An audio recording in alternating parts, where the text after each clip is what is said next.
آپ کی عورتیں آپ کے لیے کھیتی ہیں۔ ناقدین کا کہنا ہے کہ ان الفاظ سے قرآن عورت کو مرد کے ہاتھ میں ایک آلے کے طور پر دیکھتا ہے، ایک ایسی کھیتی جسے وہ اپنی نسل پیدا کرنے کے لیے کاشت کرتا ہے۔ لیکن کیا یہ واقعی وہی ہے جو یہ آیت کہتی ہے؟ آئیے مل کر غور کرتے ہیں۔ یہ تنقید سورۃ البقرہ کی اس آیت میں لفظ حرث پر مبنی ہے۔ اکثر مفسرین اور مترجمین نے لفظ حرث کا ترجمہ کھیتی یا قابل کاشت زمین کے معنی میں کیا ہے۔ یہ فطری بات ہے کہ جب کوئی قاری اس آیت کو اس مفہوم کے ساتھ پڑھتا ہے تو اس کے ذہن میں یہ سوال اٹھتا ہے، قرآن نے عورت کو اس نظر سے کیوں دیکھا؟ اسے ایک ایسی کھیتی کی سطح پر رکھا جسے مرد جوتتا اور کاشت کرتا ہے تاکہ اسے اپنی نسل پیدا کرنے کے لیے ایک آلے کے طور پر استعمال کرے۔ لیکن کیا قرآن نے واقعی یہی معنی مراد لیا ہے، یا ہم یہاں بھی ایک بار پھر دوسری تفاسیر کی بے احتیاطی کی اندھی تقلید کے سامنے ہیں، یا اس آیت میں کوئی اور مقصد بیان کیا گیا ہے؟ اس آیت کے معنوں کو صحیح طریقے سے سمجھنے کے لیے ہمیں لغوی اور علمی مصادر کی طرف رجوع کرنا ہوگا تاکہ لفظ حرث کا دقیق معنی معلوم ہو سکے۔ محققین نے اس لفظ کا مطالعہ کرنے کے بعد یہ نتیجہ اخذ کیا ہے کہ حرث کے کھیتی یا زرعی زمین کے نہیں ہیں، بلکہ اس کے معنی وہ پکی ہوئی فصل یا پیداوار ہے جو کاٹنے کے لیے تیار ہو گئی ہو اور جس سے فائدہ اٹھایا جا سکے۔ اس معنی کی صحت کو جانچنے کے لیے یہ کافی ہے کہ ہم قرآن کی دوسری آیات میں لفظ حرث کے استعمال پر غور کریں۔ جب قرآن کہتا ہے من کان یرید حرث الآخرۃ نزد لہ فی حرثہ، یعنی جو کوئی آخرت کا حرث چاہتا ہے ہم اس کے لیے اس کا حرث بڑھا دیتے ہیں، کیا اس کا مطلب یہ ہے کہ کوئی آخرت کی کھیتی یا زرعی زمین چاہتا ہے؟ ظاہر ہے نہیں، کیونکہ آخرت ہل جوتنے اور بیج بونے کی جگہ نہیں ہے۔ قرآن یہاں اس پھل اور نتیجے کی بات کر رہا ہے جو انسان آخرت میں حاصل کرنا چاہتا ہے۔ جب ہم اس آیت کے مفہوم پر غور کرتے ہیں تو سمجھتے ہیں کہ کسی بھی طرح یہ ممکن نہیں کہ یہاں حرث سے کھیتی یا قابل کاشت زمین مراد ہو، کیونکہ یہ معنی آخرت کی نوعیت اور خصوصیات سے مطابقت نہیں رکھتا۔ اس طرح قرآن میں لفظ حرث کے دیگر استعمالات ہمیں واضح طور پر بتاتے ہیں کہ اسے کھیتی کے معنوں میں نہیں لیا جا سکتا جو کسی مقصد تک پہنچنے کا آلہ اور وسیلہ ہو، بلکہ حرث اس مقصد اور پھل کو ظاہر کرتا ہے جسے ہم حاصل کرنا چاہتے ہیں۔ ان دونوں مفاہیم کے درمیان بنیادی فرق ہے۔ ایک اور اہم نکتہ جس پر ہمیں یہاں توجہ دینی چاہیے وہ اس آیت سے فوراً پہلے والی آیت ہے۔ اگر ہم پچھلی آیت پر غور کریں تو دیکھیں گے کہ وہ ایام مخصوصہ کے بارے میں بات کرتی ہے۔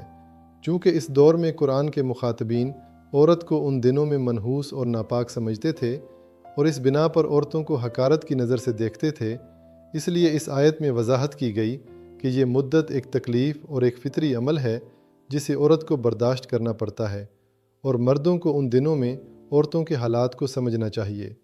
پھر اگلی آیت میں یہ تعبیر آتی ہے تمہاری عورتیں تمہاری حرث ہیں۔ اب جب ہم لفظ حرث کے حقیقی معنی کو سمجھ چکے ہیں تو ہم جانتے ہیں کہ قرآن مردوں کو متنبع کرنا چاہتا ہے کہ ان دنوں میں عورت کے حالات اور مشکلات کو مد نظر رکھنے کے علاوہ انہیں یاد رکھنا چاہیے کہ عورتیں نہ منحوس ہیں نہ ناپاک، بلکہ وہ تمہاری زندگی کا پھل ہیں، تمہارے سکون اور امید کا سرچشمہ ہیں۔ جو لوگ زراعت میں کام کرتے ہیں انہیں سب سے بڑا سکون اور اطمینان اس وقت ملتا ہے جب وہ اپنی محنت کا نتیجہ ایک پکی ہوئی فصل میں دیکھتے ہیں جسے وہ کاٹتے اور اس سے لطف اندوز ہوتے ہیں اور اس میں امید اور سکون پاتے ہیں۔ پس قرآن انہیں کہتا ہے تمہاری عورتوں میں یہی خصوصیت اور تمہاری زندگی میں یہی کردار ہے۔ یہی وہ نکتہ ہے جو قرآن کی دوسری آیات میں مختلف تعبیرات کے ساتھ بیان ہوا ہے۔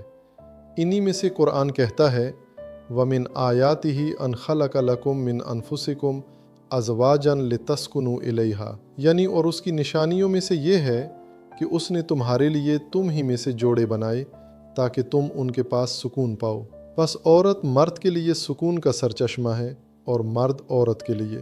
اسی طرح اس آیت میں بھی ان دنوں میں عورت کے ساتھ خیال رکھنے کی تاکید کے بعد یہ زور دیا جاتا ہے کہ عورت کی طرف مرد کا نظریہ حقارت یا ناپاکی پر مبنی نہ ہو، بلکہ وہ اس کی زندگی کا پھل، اس کے سکون اور امید کا سرچشمہ ہے۔ اور اس کے فوراً بعد اس بات کی تاکید کی جاتی ہے کہ اس موقع سے فائدہ اٹھاتے ہوئے زیادہ سے زیادہ نیک اعمال کریں اور اپنے لیے آگے بھیجنے کے لیے زیادہ سے زیادہ بلائی روانہ کریں۔ پس اگرچہ عورت نسل کی پیدائش اور اس کے تسلسل میں ایک اہم اور محوری کردار ادا کرتی ہے، لیکن قرآن اسے کبھی بھی نسل پیدا کرنے کے مقصد کے لیے مرد کی خدمت میں محض ایک آلے کے طور پر نہیں دیکھتا۔ متعدد آیات میں، جن میں سے بعض کا ہم پہلے جائزہ لے چکے ہیں، قرآن ہمیشہ اس بات پر زور دیتا ہے کہ عورت اور مرد انسانیت میں برابر ہیں۔ نکاح کو دو انسانوں کے درمیان